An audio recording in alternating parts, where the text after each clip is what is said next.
no es suficiente la estética arquitectónica, debe ir desde luego unida a la seguridad y al confort. La vida saludable, directamente unida al lugar que nos acoge bien para vivir, bien para trabajar. Hablaremos de todo ello en un instante. Enrique, ¿qué es la domótica exactamente? Bueno, no sé si la definición ha sido aproximada a la realidad. En efecto, bajo ese término se podrían incluir distintos conceptos, pero todos ellos relacionados con un mayor control a través de dispositivos automatizados, de las condiciones del medio interior en el que se produce la actividad dentro de un edificio. ¿Qué puede hacer la domótica por nosotros? Bueno, la domótica, como tantos otros avances tecnológicos en la arquitectura, pueden hacer por nosotros, en la medida en la que hagamos un uso adecuado de ella, una mejora de las condiciones ambientales en las que se desarrolla la actividad dentro del edificio. ¿Cuáles son los condicionantes esenciales a la hora de diseñar y de construir un edificio saludable? Bien, esa pregunta desde luego trasciende por amplitud a la primera que me hacías. Para los arquitectos y desde el principio de los tiempos, en el ejercicio de la arquitectura ha habido una permanente preocupación por las condiciones que hacen que la vida dentro de un edificio resulte saludable. Y en esas herramientas todos los arquitectos estamos mucho más familiarizados, porque efectivamente son siglos y siglos de historia. En ese sentido, pues hablar de la orientación, el soleamiento, la disposición frente a las corrientes predominantes de viento, todo lo que tiene que ver con iluminación y ventilación, son cuestiones fundamentales en la calidad de vida dentro de los edificios y especialmente, por qué no decirlo, dentro de las viviendas. ¿Qué avances recientes, Enrique Soler, nos ofrece la tecnología aplicada a la construcción de edificios ergonómicos y confortables precisamente? Porque la domótica es sumamente amplia, ¿no? No sé si existen aparatos o artilugios curiosos, ¿no?, que nos puedan hacer la vida más fácil dentro de una estancia, de una habitación o de un centro de trabajo. Bien, existen, pero permíteme que insista en algo que no me gustaría que entrase en contradicción con el argumento principal del programa, que es precisamente calidad de vida. Como supongo que coincidirán más contertulios, el uso que hagamos de los avances tecnológicos van a condicionar de forma muy importante efectivamente esa calidad de vida. Y no me gustaría dejar de mencionar que en la medida en la que podamos hacer el uso de los edificios con soluciones que nos acercarían más precisamente a fórmulas más primitivas y menos tecnológicas, seguramente estemos incidiendo más en una buena calidad de vida en el edificio que no al contrario. Ahora bien, es cierto que esas condiciones en las que podamos usar de la ventilación natural, iluminación natural, y que estarían, en mi opinión, por tanto, abundando en una mayor calidad de vida, y en la que pudiésemos ser nosotros los que controlamos los recursos para mejorar la climatización, calefacción, etcétera, no siempre son posibles.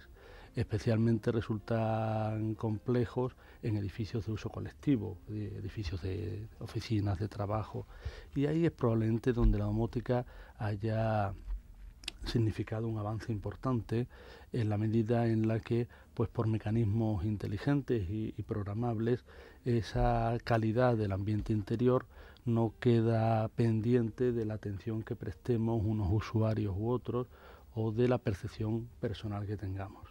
De modo que distintos mecanismos de control desde la climatización, iluminación, ventilación, etcétera, en la medida en la que están sistematizados, informatizados y automatizados, pues pueden significar una mejora importante.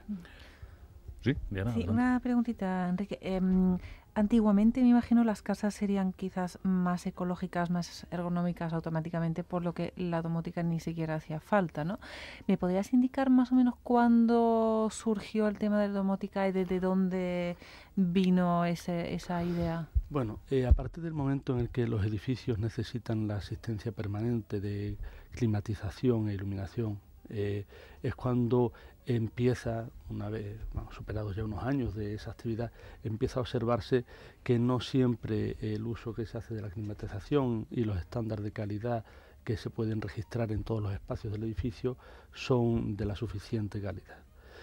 También en el momento en el que empezamos a preocuparnos por hacer edificios eficientes en términos energéticos y empezamos a comprender que no se pueden estar climatizando estancias que no están siendo usadas, que no se pueden estar iluminando estancias que no están siendo usadas, empezamos a entender que sistemas que automaticen el funcionamiento por lo menos de esas dos instalaciones básicas mejoran en términos también de eficiencia energética.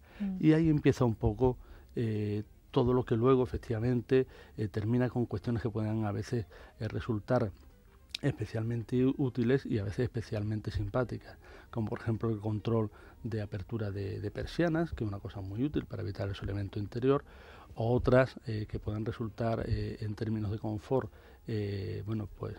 relativamente divertidas, como el hecho de que unas horas antes de que lleguemos a casa pues se accione la calefacción o la climatización para que cuando lleguemos estemos justo en el umbral de confort que nos apetece, ¿no? Pero que, insisto, no dejo, en lo que se refiere a la vivienda por lo menos, de poner siempre entre los interrogantes que significaría replantear qué condiciones de vida son las que acompañan, como bien indicabas, las que acompañan mejor calidad de vida. Sí, bueno, incluso me imagino que la domótica, las respuestas de la domótica serán muy diferentes en relación al lugar geográfico donde se vaya a construir ese edificio. No es lo mismo una vivienda adaptada al clima andaluz, por ejemplo, que una que se haga en Pontevedra, ¿no? Claro. Efectivamente, los resortes sobre los que luego se haga la programación de la activación o desactivación de los sistemas de climatización serán distintos. Pero si apuramos, la gran diferencia entre los dos ejemplos que has puesto, Andalucía y Pontevedra, y como andaluz ya de muchos años, yo diría que es precisamente la ventaja que tenemos aquí de poder durante prácticamente 6 meses prescindir de toda climatización, usar la ventilación natural y precisamente de trabajar en una línea que en principio podría entenderse no en la línea de explotación masiva de la domótica, sino de utilización de técnicas tradicionales que permiten unos umbrales de calidad de vida que con un poquito de esfuerzo por nuestra parte, seguro estoy, son más saludables. ¿Podrías indicar concretamente sobre qué año empezó el tema de la domótica? O sea, ¿cuántos años hace que existe? La domótica como control automatizado en sistemas de climatización y demás es bastante antigua. En el momento en el que empieza a ocupar las conversaciones y a ser un tema de dominio ciudadano, es en el momento en el que la domótica da el salto del edificio de uso colectivo a la vivienda. En el momento en el que hay pequeños artilugios domésticos que, insisto, nos resulta divertido poder accionar, entre comillas, caprichosamente, ¿no?